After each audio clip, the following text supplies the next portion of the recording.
તો પ્રકાશનું વક્રીભવન પહેલા તો સમજી લઈએ પ્રકાશનું વક્રીભવન એટલે શું.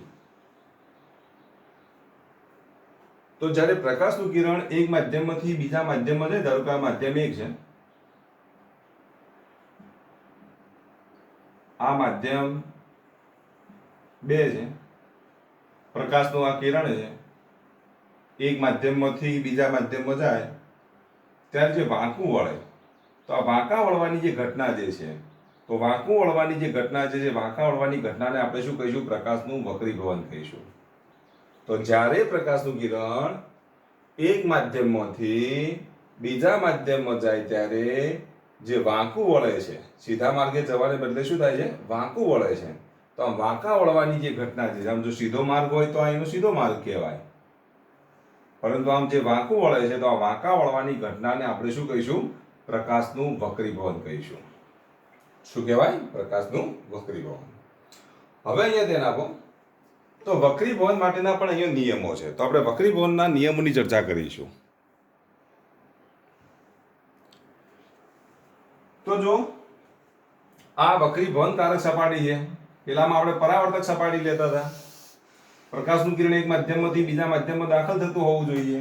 એટલે આવી જે સપાટી જે છે, સપાટીને બે માધ્યમોને જુદી પાડતી જે સપાટી જે છે, તો બે માધ્યમોને જુદી પાડતી સપાટીને આપણે કેવી સપાટી કહીશું? તો વક્રીભવનકારક સપાટી કહીશું.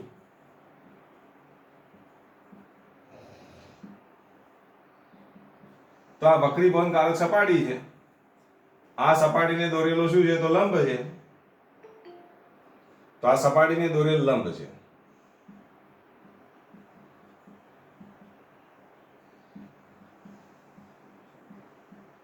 તો સપાટીને દોરેલ લંબ, પછી વક્રીભવનકારક સપાટી, અને બે માધ્યમો આપેલા છે, માધ્યમ 1 અને માધ્યમ 2.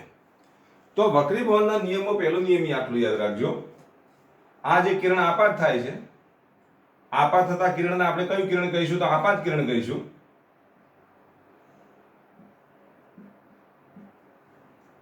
વક્રીભવનકારક સપાટી પછી જે કિરણ જે મળે એ કિરણને આપણે શું કહીશું? તો વક્રીભૂત કિરણ કહીશું. તો આના આપણે આપાત કિરણ કહીશું. પછી અહીંથી વાંકા વળેલું જે કિરણ જે છે, વાંકા વળેલા કિરણને આપણે કયું કિરણ કહીશું? તો વક્રીભૂત કિરણ કહીશું. આ સપાટીને દોરેલો લંબ છે, લંબ સાથે આ જે આપાત કિરણ જે ખૂણો બનાવે તેને આપણે આપાત કોણ કહીશું. આપાત કોણને આપણે θ1 વડે દર્શાવી દઈએ. તો આ આપણો આપાત કોણ છે. તો આપાત કોણ, હવે આ સપાટીને દોરેલ લંબ, આ વક્રીભૂત કિરણ, વક્રીભૂત કિરણ અને લંબ વચ્ચેનો જે ખૂણો જે છે તેને આપણે વક્રીભૂત કોણ કહીશું. એને હું θ2 વડે દર્શાવી દઉં. તો આ θ1 એ શું છે? તો આપાત કોણ છે, અને આ θ2 જે છે એ વક્રીભૂત કોણ છે. કયો ભૂત કોણ છે? વક્રીભૂત કોણ છે. પણ આ સપાટીને દોરેલ લંબ છે. તો જો આપાત કિરણ, સપાટીને દોરેલ લંબ અને વક્રીભૂત કિરણ માંથી પસાર થતું સમતલ એક જ હોય છે. આમાંથી જો સમતલ દોરવામાં આવે તો સમતલ એક જ હોય છે. તો આ વક્રીભવનનો પહેલો નિયમ થયો. તો વક્રીભવન માટેનો નિયમોની જો વાત કરીએ તો એક આપાત કિરણ, સપાટીને દોરેલ લંબ અને વક્રીભૂત કિરણ, આ ત્રણમાંથી પસાર થતું સમતલ અનન્ય હોય છે. બીજા શબ્દોમાં કહીએ તો આમાંથી પસાર થતું સમતલ કેવું હોય? અનન્ય હોય. તો એનો પહેલો નિયમ થયો. તો પહેલી વ્યાખ્યા તમને આવડવી જોઈએ, વક્રીભવનની વ્યાખ્યા. તો વક્રીભવનની વ્યાખ્યા તમને આવડવી જોઈએ. તો પ્રકાશનું કિરણ જ્યારે વક્રીભવનકારક સપાટી પર આપાત થાય ત્યારે શું થાય છે? બોલો. સહેજ વાંકું વળે છે. તો આ વાંકા વળવાની ઘટનાને આપણે શું કહીશું? પ્રકાશનું વક્રીભવન કહે છે.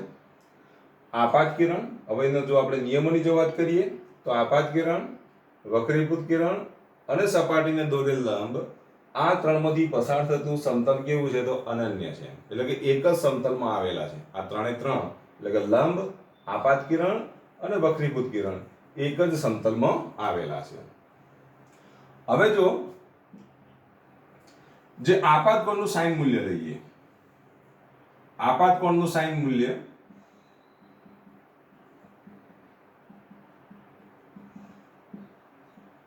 તો આપાત કોણનું સાઇન મૂલ્ય એટલે sin θ1, અને વક્રીભૂત કોણનું સાઇન મૂલ્ય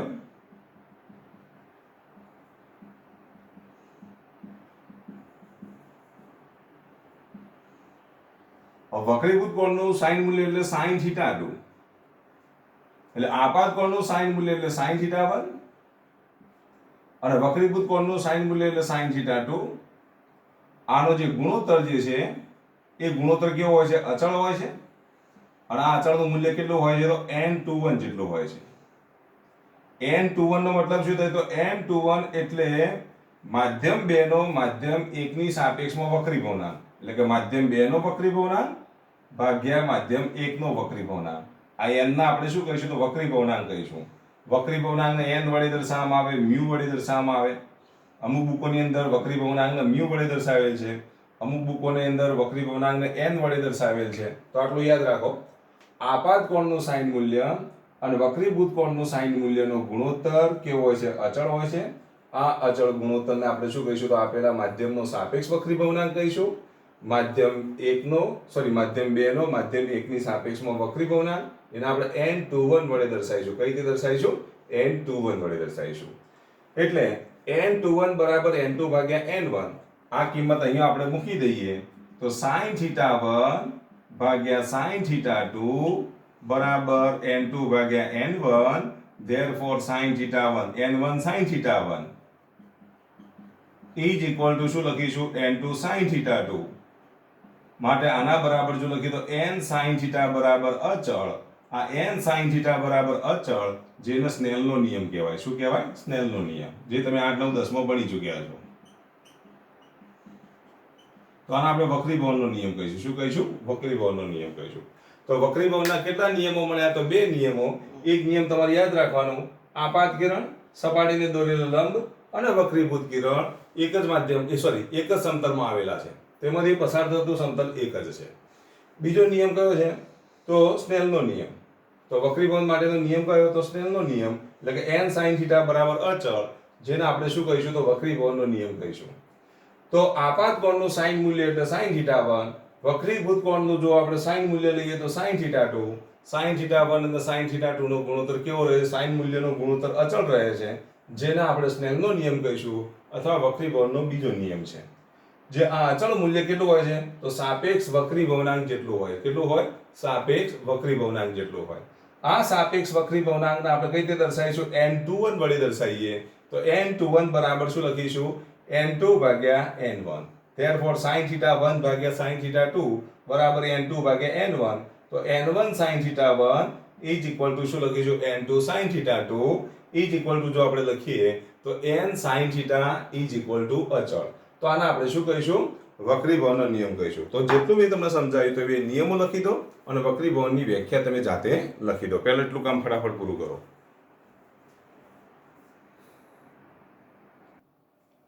હવે જો અહીંયા ધ્યાન આપો તો પછી આપણે જે વક્રીભવનાંકની જે વાત કરી, તો વક્રીભવનાંકને સંકેતમાં શેના વડે દર્શાવીએ? તો સંકેતમાં. તો વક્રીભવનાંકને સંકેતમાં n વડે દર્શાવવામાં આવે અથવા મ્યુ વડે દર્શાવવામાં આવશે. આટલું યાદ રાખજો.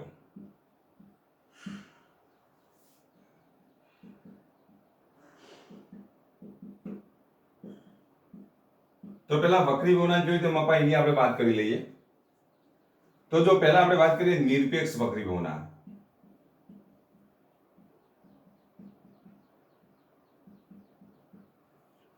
તો જો અહીંયા ધ્યાન આપો, ધારો કે આ માધ્યમ છે, આ માધ્યમ તરીકે આપણે લઈએ પાણી. ધારો કે અહીંયા પાણી છે અને આ પાણીની ઉપરનું જે માધ્યમ છે શૂન્યાવકાશ છે. અહીંયા શૂન્યાવકાશ છે. શૂન્યાવકાશમાંથી પ્રકાશનું કિરણ આવે છે અને પછી પાણીમાં દાખલ થાય છે. આ સપાટીને દોરેલ લંબ. તો એક માધ્યમ કયું છે? તો શૂન્યાવકાશ છે. બીજું માધ્યમ આપણે કયું લીધું? તો પાણી લીધું. આ બે માધ્યમોને જુદી પાડતી સપાટી, અને આ બે માધ્યમોને જે જુદી પાડતી સપાટીને આપણે કઈ સપાટી કહીશું? તો વક્રીભવનકારક સપાટી કહીશું.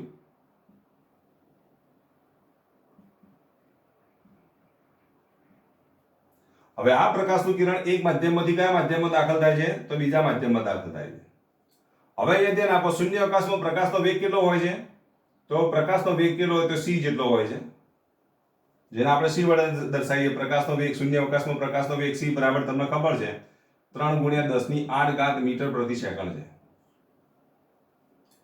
જ્યારે એ પ્રકાશનું કિરણ જ્યારે માધ્યમમાં દાખલ થાય એટલે કે પાણીના માધ્યમમાં દાખલ થાય એટલે તેનો વેગ ઘટી જાય, એનો વેગ કેટલો છે તો v છે. તો આમ પાણીમાં તેનો વેગ v, શૂન્ય અવકાશમાં વેગ કેટલો તો c. તો આ v અને c અને v નો જે ગુણોત્તર જે છે એ c અને v નો ગુણોત્તર એને આપણે શું કહીશું તો પાણીનો વક્રીભવનાંક કહીશું. કોની સાપેક્ષમાં તો શૂન્ય અવકાશની સાપેક્ષમાં. તો શૂન્ય અવકાશની સાપેક્ષમાં પાણીનો વક્રીભવનાંક n વોટર, w મેં શાના માટે લખી તો પાણીનો વક્રીભવનાંક n વોટર બરાબર શું લખીશું c/v, એટલે કે પ્રકાશનો શૂન્ય અવકાશમાં વેગ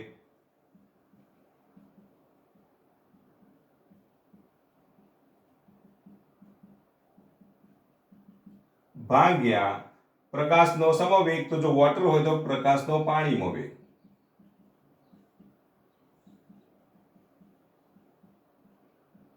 હવે ધારો કે પાણી જગ્યાએ અહીંયા તમે કેરોસીન લો તો અહીંયા તમારે શું લખવું પડે પ્રકાશનો કેરોસીનમાં વેગ.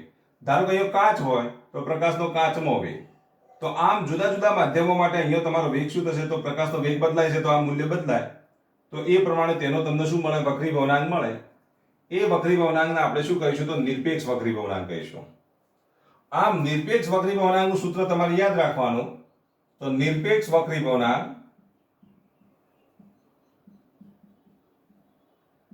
એને તમે n વડે દર્શાવી શકો, μ વડે દર્શાવી શકો. તો નિરપેક્ષ વક્રીભવનાંકનું સૂત્ર યાદ રાખવાનું, n બરાબર પ્રકાશનો શૂન્યાવકાશમાં વેગ, તો પ્રકાશનો શૂન્યાવકાશમાં વેગ ભાગ્યા પ્રકાશનો માધ્યમમાં વેગ.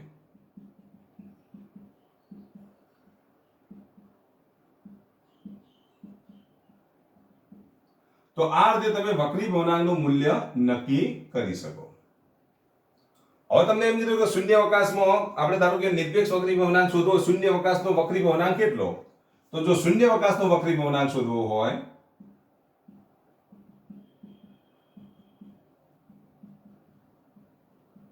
તો n બરાબર તમે શું લખશો પ્રકાશનો શૂન્યાવકાશમાં વેગ ભાગ્યા પ્રકાશનો શૂન્યાવકાશમાં વેગ, કારણ કે આપણે શૂન્યાવકાશનો વક્રીભવનાંક શોધવો છે. અને જો શૂન્યાવકાશનો વક્રીભવનાંક શોધવો હોય તો માધ્યમ તરીકે તમે શૂન્યાવકાશ લીધો. અને જો માધ્યમ તમે શૂન્યાવકાશ તરીકે લો તો પછી શું લખશો તમે પ્રકાશનો શૂન્યાવકાશમાં વેગ ભાગ્યા પ્રકાશનો શૂન્યાવકાશમાં વેગ, એટલે c ભાગ્યા c, અને c ભાગ્યા c બરાબર 1 થાય. માટે યાદ રાખવાનું શૂન્યાવકાશનો વક્રીભવનાંક કેટલો થાય તો 1 થાય. તો આટલું યાદ રાખજો. તો પ્રકાશનો હવે શૂન્યાવકાશમાં વક્રીભવનાંક કેટલો મળશે તો 1 મળશે. જો હવાના વક્રીભવનાંકની વાત કરીએ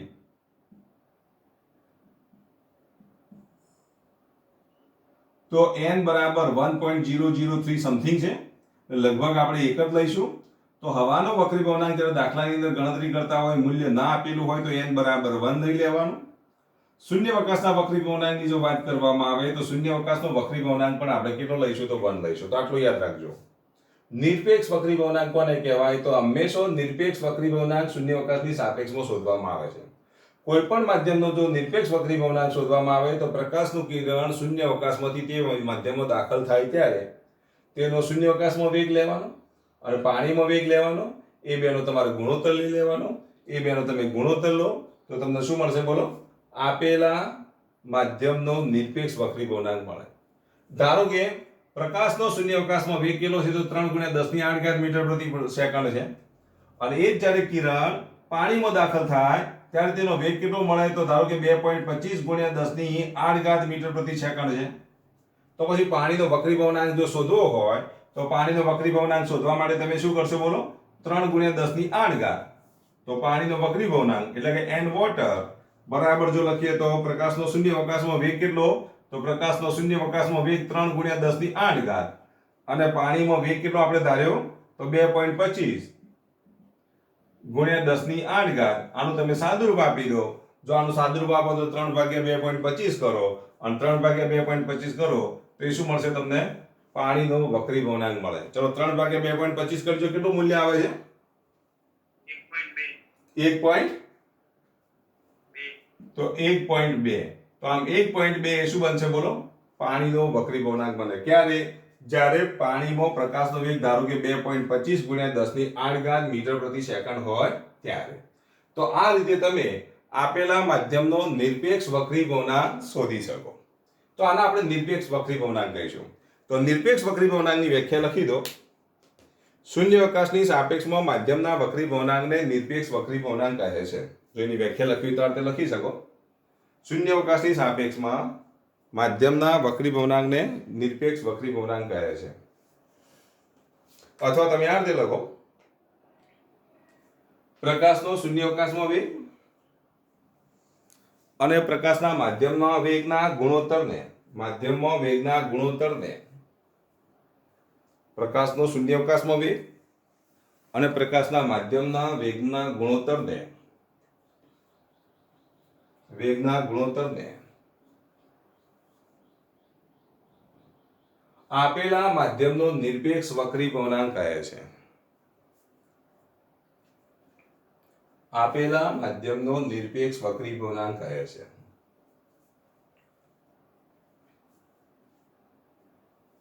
નિરપેક્ષ વક્રી ભવનાંકને સંકેતમાં n વડે અથવા મ્યુ વડે દર્શાવવામાં આવે છે. શેના વડે દર્શાવવામાં આવે છે?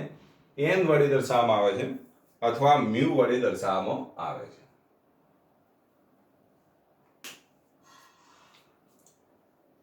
ચલો આટલું તમે ફટાફટ લખી દો.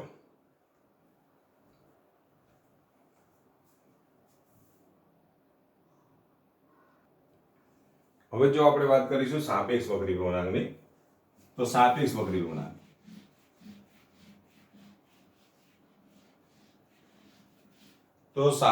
ભવનાંક એટલે એક માધ્યમની સાપેક્ષમાં બીજા માધ્યમનો વક્રી ભવનાંક. એક માધ્યમની સાપેક્ષમાં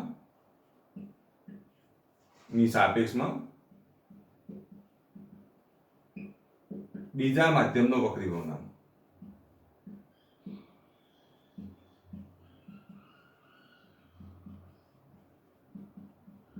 હવે એક માધ્યમની સાપેક્ષમાં બીજા માધ્યમના વક્રી ભવનાંકને આપણે કેવો વક્રી ભવનાંક કહીશું? સાપેક્ષ વક્રી ભવનાંક કહીશું. ધારો કે માધ્યમ 1 ની સાપેક્ષમાં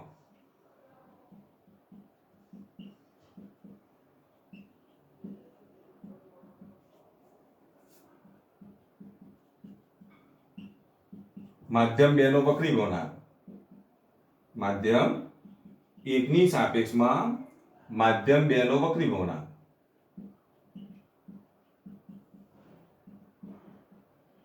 માધ્યમ 1 ની સાપેક્ષમાં માધ્યમ 2 નો વક્રી ભવનાંક, તો એને કઈ રીતે દર્શાવાય? n21. n21 બરાબર શું લખીશું? n2 ભાગ્યા n1. તો આટલું યાદ રાખવાનું સાપેક્ષ વક્રી ભવનાંક માટે. માધ્યમ 1 ની સાપેક્ષમાં માધ્યમ 1 ની સાપેક્ષમાં માધ્યમ 2 નો વક્રી ભવનાંક, એના સંકેતમાં કઈ રીતે દર્શાવાય? n21. 2 આગળ છે માટે અંશમાં 2 આવે, છેદમાં શું આવશે? 1 આવશે. 21 તો આમ 21 લખવાના. n2 ભાગ્યા n1. n2 એટલે માધ્યમ 2 નો વક્રી ભવનાંક જો લઈએ તો એનો નિરપેક્ષ વક્રી ભવનાંક એટલે શૂન્યાવકાશમાં વેગ કેટલો? c. અને એ માધ્યમમાં જો પ્રકાશનો વેગ ધારો કે કેટલો હોય? v2 હોય, તો n2 બરાબર શું લખીશું? c/v2. અને n1 બરાબર જો લખીએ તો c/v1. તમને ખબર છે n બરાબર c/v લખાય. તો નિરપેક્ષ વક્રી ભવનાંક n બરાબર જો c/v લખાતું હોય તો અહીંયા n2 હોય તો c/v2 થાય, અને n1 હોય તો c/v1 થાય. આ છેદનો છેદ ક્યાં જશે? અંશમાં. તો આનું સાદરૂપ આપો તો આ રીતે લખાઈ જુઓ, c/v2. છેદનો છેદ અંશમાં જાય તો શું લખાય? બોલો, v1/c. આ c ઉડી જશે, તો આના બરાબર શું લખીશું? v1/v2. તો આટલું યાદ રાખવાનું.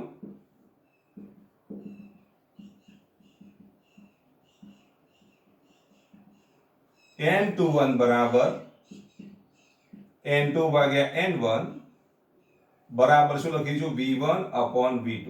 આ ખાસ યાદ રાખજો. n21 હોય તો શું લખાય? n2 ભાગ્યા n1. તો જ્યારે વેગના સાપેક્ષ જ્યારે વેગનું સૂત્ર લખીએ તો v1/v2 વ્યસ્ત થઈ જાય. શું થશે? v1/v2. બીજું આટલું યાદ રાખવાનું, જે માધ્યમનો વક્રી ભવનાંક વધારે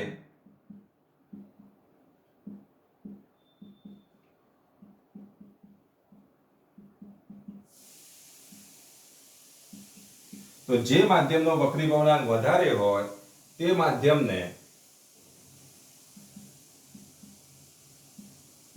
પ્રકાશીય ઘટ માધ્યમ કહેવાય.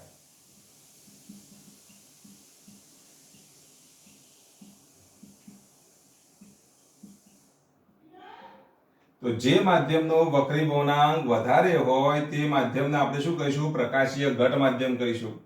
હું ઘનતા વધારે હોય એ શબ્દ નથી વાપરતો, અહીંયા શું વાપરું છું? વક્રી ભવનાંક વધારે હોય તો કેવું માધ્યમ કહેવાય? તો પ્રકાશીય ઘટ માધ્યમ કહેવાય. બરાબર, ઘનતા વધારે હોય તેને આપણે ઘટ માધ્યમ કહીએ છીએ, પરંતુ જો વક્રી ભવનાંક વધારે હોય તેને પ્રકાશીય ઘટ માધ્યમ કહેવાય. અને જે માધ્યમનો વક્રી ભવનાંક ઓછો હોય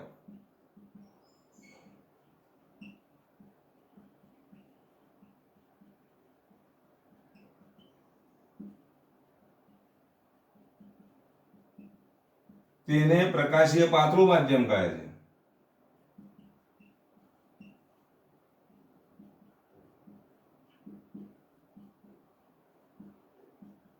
તો આટલી તમને ખબર પડી જવી જોઈએ કે પ્રકાશીય ઘટ માધ્યમ કોને કહેવાય? તો જેનો વક્રી ભવનાંક વધારે હોય તેને પ્રકાશીય ઘટ માધ્યમ કહેવાય, અને જેનો વક્રી ભવનાંક ઓછો હોય તેને પ્રકાશીય પાતળું માધ્યમ કહે છે.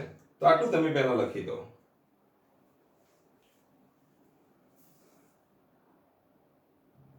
હવે જો એ ધ્યાન આપો, પ્રકાશનું કિરણ પાતળા માધ્યમમાંથી ઘટ માધ્યમમાં જાય. આ નોંધ યાદ રાખવાની તમારે.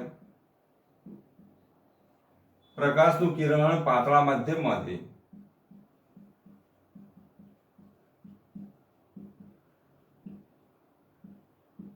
ઘટ માધ્યમમાં જાય ત્યારે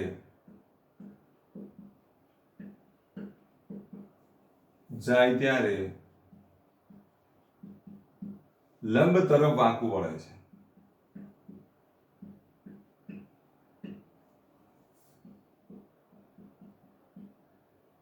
કઈ બાજુ વાંકું વળે છે? પાતળા માધ્યમમાંથી ઘટ માધ્યમમાં જાય ત્યારે લંબ તરફ વાંકું વળે છે. તો પ્રકાશનું કિરણ જ્યારે પાતળા માધ્યમમાંથી ઘટ માધ્યમમાં જાય, ધારો કે આ વક્રી ભવનકારક સપાટી છે, આ ઉપરનું માધ્યમ આપણે કેવું લઈએ? તો પાતળું માધ્યમ લઈએ. અહીંયા નીચેનું જે માધ્યમ છે એ ઘટ માધ્યમ છે. ધારો કે આ પાતળા માધ્યમ તરીકે તમે જો હવા લો, ઘટ માધ્યમ તરીકે પાણી લો, પાણીનો વક્રી ભવનાંક હવાના વક્રી ભવનાંક કરતો વધારે છે, માટે આને આપણે ઘટ માધ્યમ કહીશું. ધારો કે અહીંયા પાણી હોય તો અહીંયા હવા છે તો એને આપણે પાતળું માધ્યમ કહીશું. આ સપાટીને દોરેલ લંબ છે. પ્રકાશનું કિરણ કયા માધ્યમમાંથી કયા માધ્યમમાં જાય છે? તો પાતળા માધ્યમમાંથી ઘટ માધ્યમમાં જાય છે. પ્રકાશનું કિરણ પાતળા માધ્યમમાંથી જો ઘટ માધ્યમમાં આવે, ધારો કે આ પ્રકાશનું કિરણ છે, આપાત કિરણ છે.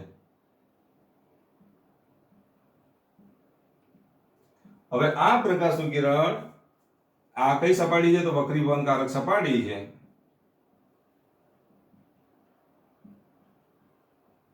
પ્રકાશનું કિરણ કયા માધ્યમમાંથી? તો પાતળા માધ્યમમાંથી ઘટ માધ્યમમાં જાય ત્યારે આમ લંબ તરફ વાંકું વળે. લંબ તરફ વળે. કઈ બાજુ વળે? લંબ તરફ. તો લંબ તરફ વાંકું વળે છે. એનો મતલબ એ થયો કે આપાત કોણ θ1 છે, આ વક્રીભૂત કોણ θ2 છે. આપાત કોણનું મૂલ્ય કેવું હોય? મોટું હોય. અને વક્રીભૂત કોણનું મૂલ્ય કેવું થઈ જશે? નાનું થઈ જશે. કારણ કે લંબ સાથે તમે ખૂણો બનાવો. આપાત કિરણ માટે θ1, વક્રીભૂત કોણ માટે θ2. θ1 ની કિંમત θ2 કરતો કેવી હશે? તો મોટી હશે. કેમ એવું થાય તેનું કારણ સમજી લઈએ. ધારો કે આ વક્રી ભવનાંક આનો આપણે n1 દર્શાવીએ, આનો વક્રી ભવનાંક n2 દર્શાવી દઈએ. પાતળું માધ્યમ છે તો એનો વક્રી ભવનાંક ઘટ માધ્યમના વક્રી ભવનાંક કરતા ઓછો હોય. સ્નેલનો નિયમ આપણે ભણી ચૂક્યા. સ્નેલના નિયમમાં એવું છે કે n1 sin θ1 બરાબર n2 sin θ2. और θ1 ની કિંમત θ2 કરતા મોટી છે, એનો મતલબ એ થયો કે sin θ1 ની કિંમત sin θ2 કરતા મોટી છે. હવે આટલું યાદ રાખો, જો ધારો કે n1 ની કિંમત નાની હોય અને n2 ની કિંમત મોટી છે, હવે એ તો તમને ખબર પડી જવી જોઈએ. જેનો વક્રી ભવનાંક વધારે હોય તેના માટે n ની કિંમત કેવી હોય? મોટી હોય. અને જેનો વક્રી ભવનાંક ઓછો હોય તેના માટે n ની કિંમત કેવી હોય? નાની હોય. ઘટ માધ્યમ માટે n ની કિંમત મોટી હોય, પાતળા માધ્યમ માટે n ની કિંમત નાની હોય. હવે આ ઉપરનું માધ્યમ એ પાતળું માધ્યમ છે, તેના માટે n ની કિંમત એટલે કે n1 ની કિંમત, અને ઘટ માધ્યમ માટે n2 ની કિંમત. આ n2 ની કિંમત n1 કરતા મોટી છે, એનો મતલબ એ છે કે n1 લેસ ધેન n2 છે. હવે આની કિંમત નાની છે, આની કિંમત મોટી છે, તો નક્કી થઈ ગયું. હવે આ બેનો ગુણાકાર અને આ બેનો ગુણાકાર મારે સરખો કરવો છે. ધારો કે અહીંયા કિંમત હું લઈ લઉં 5, અહીંયા કિંમત 3 લઉં, હવે ગુણાકાર જો સરખો કરવો હોય તો અહીંયા કિંમત ધારો કે હું કેટલી લઉં 3 લઉં, તો પછી અહીંયા કિંમત કેટલી લેવી પડે 5 લેવી પડે, તો જ 5 ગુણ્યા 3 એટલે 15, અહીંયા 3 ગુણ્યા 5 એટલે 15 થાય. તો તમે વિચારો sin θ1 ની કિંમત n1 ની કિંમત આપણે સોરી મારી ભૂલ થાય, n1 ની કિંમત નાની લેવાની છે તો અહીંયા 3 લઈએ, ફરીથી હું લખું છું n1 ની કિંમત હું 3 લઉં, n2 ની કિંમત ધારો કે હું 5 લઈ લઉં. કેમ? n1 ની કિંમત નાની લેવાની છે, n2 ની કિંમત મોટી લેવાની છે. n1 ની કિંમત ધારો કે મેં 3 લઈ લીધી, n2 ની કિંમત 5 લઈ લીધી, પણ ગુણાકાર સરખો કરવાનો છે. તો ભાઈ sin θ1 ની કિંમત આપણે કેટલી લઈ લઈએ, ધારો કે અહીંયા લઈ લઈએ 5 લઈ લઉં. ભલે sin θ1 ની કિંમત 5 હોય નહીં, પણ આપણે અત્યારે ધારો કે sin θ1 ની કિંમત હું 5 લઈ લઉં, તો sin θ2 ની કિંમત તમારે કેટલી લેવી પડે, 3 લેવી પડે, તો જ આ બેનો ગુણાકાર અને આ બેનો ગુણાકાર સરખો થાય, તો સ્નેલના નિયમનું પાલન થાય. તો એનો મતલબ એ થયો જો n1 ની કિંમત n2 કરતા નાની હોય તો sin θ1 ની કિંમત sin θ2 કરતા મોટી હોય. એટલે sin θ1 ની કિંમત sin θ2 કરતા મોટી બનાવવી હોય તો આપાત કોણનું મૂલ્ય મોટું રાખવું પડે અને વક્રીભૂત કોણનું મૂલ્ય નાનું રાખવું પડે. હવે આપાત કોણનું મૂલ્ય મોટું રાખવું હોય અને વક્રીભૂત કોણનું મૂલ્ય નાનું કરવું હોય તો પછી કિરણને તમારે કઈ બાજુ લઈ જવું પડે, લંબ તરફ લઈ જવું પડે. તો ટૂંકમાં તમારે આટલું યાદ રાખવાનું. આ બધું યાદ નહીં રહે તો ચાલશે, પણ આ યાદ રાખવાનું, પ્રકાશનું કિરણ એ પાતળા માધ્યમમાંથી ઘટ માધ્યમમાં જાય ત્યારે લંબ તરફ વાંકું વળે છે. કયા નિયમ અનુસાર? તો સ્નેલના નિયમ અનુસાર. કદાચ ઓબ્જેક્ટિવ પૂછાય તો તમને આવડવું જોઈએ. સ્નેલના નિયમ અનુસાર એ કઈ બાજુ વાંકું વળે છે? તો લંબ તરફ વાંકું વળે છે. તો એનું એક જ કારણ છે, કારણ કે વક્રી ભવનાંકનું મૂલ્ય અહીંયા વધારે હોવાથી, વક્રી ભવનાંકનું મૂલ્ય વધારે હોવાથી વક્રીભૂત કોણનું મૂલ્ય નાનું હોવું જોઈએ. તો આટલું યાદ રાખજો. લંબ સાથે બનાવેલો ખૂણો જો વક્રી ભવનાંક વધારે હોય તો ખૂણાનું મૂલ્ય નાનું હોય, અને વક્રી ભવનાંકનું મૂલ્ય ઓછું હોય તો ખૂણાનું મૂલ્ય મોટું હોય. વક્રી ભવનાંકનું મૂલ્ય ઓછું તો ખૂણાનું મૂલ્ય મોટું, વક્રી ભવનાંકનું મૂલ્ય મોટું તો ખૂણાનું મૂલ્ય નાનું. તો હવે તમે જાતે વિચારો, પ્રકાશનું કિરણ એ ઘટ માધ્યમમાંથી પાતળા માધ્યમમાં જાય તો શું થાય, એના વિશે તમે જાતે વિચારો. ચલો ઓકે, સરસ. તો લંબથી દૂર જાય નક્કી થઈ ગયું. ઓકે, તો એ વિધાન તમે જાતે લખી દો. ચલો ફટાફટ.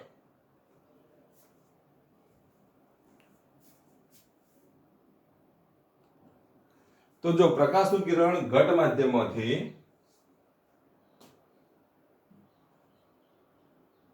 પાતળા માધ્યમમાં જાય ત્યારે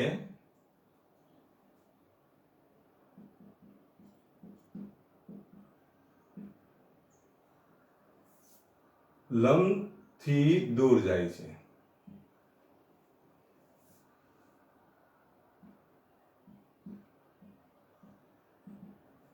તો પ્રકાશનું કિરણ ઘટ માધ્યમમાંથી પાતળા માધ્યમમાં જાય ત્યારે એ લંબથી શું જશે, દૂર જશે.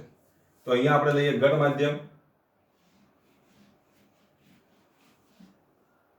તો જો આ વક્રીભંગારક સપાટી છે, અહીંયા આપણે લઈ લઈએ ઘટ માધ્યમ. આ કેવું માધ્યમ છે? તો પાતળું માધ્યમ છે. ઘટ માધ્યમનો વક્રી ભવનાંક n1, પાતળા માધ્યમનો વક્રી ભવનાંક n2. શરત અહીંયા બદલાઈ જશે, n1 greater than n2. અહીંયા આપણે આપાત કોણ લઈએ, આપાત કોણ કેટલો? તો θ1. અને અહીંયા આપણે લઈએ વક્રીભૂત કોણ, તો θ2.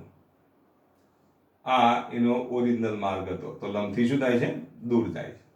કેમ દૂર જાય છે તમને ખબર છે? n1 sin θ1 બરાબર શું થવું જોઈએ? n2 sin θ2 થવું જોઈએ. n1 ની કિંમત તમે મોટી લીધી છે. જો n1 ની કિંમત મોટી હોય તો તેની બાજુનો ગુણક કેવો હોય? નાનો હોય. મોટા સાથે નાનો તો નાના સાથે મોટો. તો જો આ મોટા સાથે નાનો હોય, નાના સાથે મોટો હોય તો નાના મોટા થાય, તો બે સરખા થાય. તો સરખા કરવા માટે આ મોટો છે તો એની સાથે શું હોવો જોઈએ? નાનો હોવો જોઈએ. આ નાનો છે તો એની સાથે મોટો હોવો જોઈએ. એટલે આ ઇક્વલ ટુ થાય તે માટે sin θ1 ની કિંમત એ sin θ2 કરતા નાની હોય. એટલે θ1 લેસ ધેન θ2 થાય. એટલે આપાત કોણનું મૂલ્ય નાનું અને વક્રીભૂત કોણનું મૂલ્ય મોટું બનાવવું હોય તો આપાત કોણનું મૂલ્ય નાનું હોય, વક્રીભૂત કોણનું મૂલ્ય મોટું બનાવવા માટે કિરણને આમ લઈ જવાને બદલે એને દૂર લઈ જવું પડે. એના એ માર્ગે જો લઈ લઈએ તો θ1 અને θ2 સરખા થઈ જાય, પણ શેર તમારે ખસેડવું પડે. કિરણને ખસેડો એટલે સ્નેલના નિયમનું પાલન થાય. તો સ્નેલના નિયમનું પાલન કરવા માટે આ જે વક્રીભૂત કિરણ જે છે એ લંબથી આમ દૂર જશે. શું થશે? લંબથી દૂર જશે. તો આમ લંબથી દૂર લઈ જાઓ તો એનો મતલબ એ થયો કે આપાત કોણ કરતો વક્રીભૂત કોણનું મૂલ્ય કેવું બની જશે? મોટું થઈ જશે. તો આમ પ્રકાશનું કિરણ જ્યારે ઘટ માધ્યમમાંથી પાતળા માધ્યમમાં જાય ત્યારે એ લંબથી દૂર જાય છે, અને જો પાતળા માધ્યમમાંથી ઘટ માધ્યમમાં આવે ત્યારે એ લંબથી લંબ નજીક આવે, એટલે કે લંબ તરફ વાંકું વળે. કઈ બાજુ વાંકું વળે છે? લંબ તરફ વાંકું વળે છે. તો આ તમારે ખાસ યાદ રાખવાનું. હજુ આપણે ચર્ચા કરી લઈએ. હવે આપણી પાસે એક સૂત્ર મળ્યું, કયું? n1 sin θ1 બરાબર શું લખીશું? n2 sin θ2. એનો મતલબ એ થયો n2 ભાગ્યા n1. જો sin θ1 ભાગ્યા sin θ2 બરાબર n2 ભાગ્યા n1, n2 ભાગ્યા n1 બરાબર v1 ભાગ્યા v2. કારણ કે હમણાં જ આપણે ભણી ચૂક્યા. sin θ1 ભાગ્યા sin θ2 બરાબર શું લખીશું? n2 ભાગ્યા n1 બરાબર v1 ભાગ્યા v2 બરાબર શું લખાય? n21. તો આ સાપેક્ષ વક્રીભવનાંક થયો.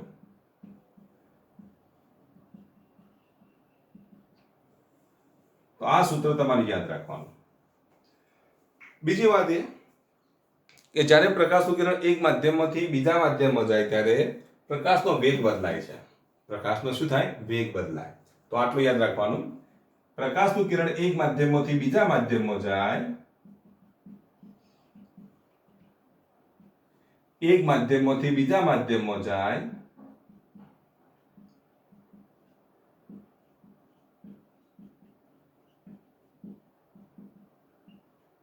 ત્યારે પ્રકાશનો વેગ બદલાય.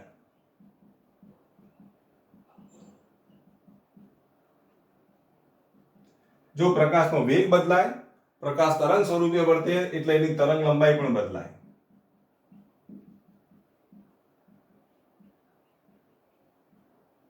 વેગ v બદલાય, તરંગ લંબાઈ લેમ્ડા બદલાય, પરંતુ આવૃત્તિ બદલાતી નથી. આટલું યાદ રાખજો.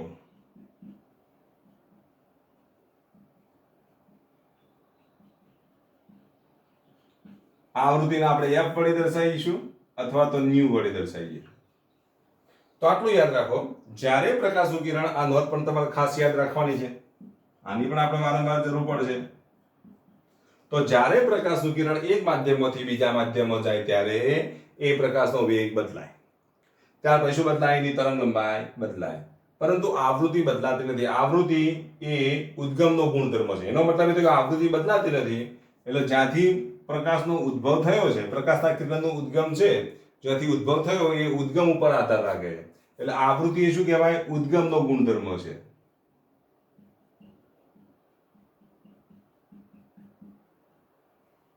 તો આટલું યાદ રાખજો. આવૃત્તિ એ ઉદ્ગમનો ગુણધર્મ છે. જ્યાંથી પ્રકાશ, દાખલા તરીકે બલ્બમાંથી જે પ્રકાશના કિરણો આવે છે તો ત્યાંથી જે આવૃત્તિ નક્કી થઈ એ આવૃત્તિથી એ કિરણો એક માધ્યમમાંથી બીજા માધ્યમમાં જશે ત્યારે આવૃત્તિ નહીં બદલાય. આવૃત્તિ કેવી રહેવાની? અચળ રહેવાની. પરંતુ એક માધ્યમમાંથી બીજા માધ્યમમાં જ્યારે પ્રકાશનું કિરણ દાખલ થાય ત્યારે તેની તરંગ લંબાઈ બદલાય અને વેગ પણ બદલાય. શું બદલાય? તરંગ લંબાઈ બદલાય અને વેગ બદલાય, પણ આવૃત્તિ બદલાતી નથી.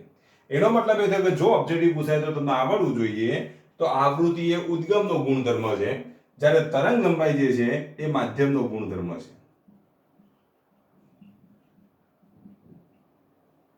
કારણ કે જુદા જુદા માધ્યમની અંદર તરંગ લંબાઈ કેવી હોય? તો જુદી જુદી હોય છે. એટલે માધ્યમનો ગુણધર્મ કહેવાય. કારણ કે તરંગ લંબાઈ બદલાય છે, માધ્યમ સાથે બદલાય છે.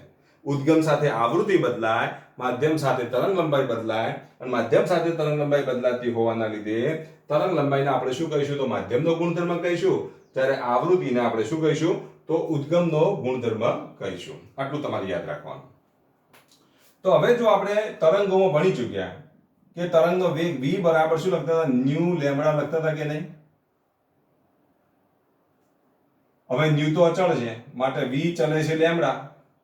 કારણ કે એક માધ્યમમાંથી બીજા માધ્યમમાં જાય તો આવૃત્તિ તો બદલાતી જ નથી.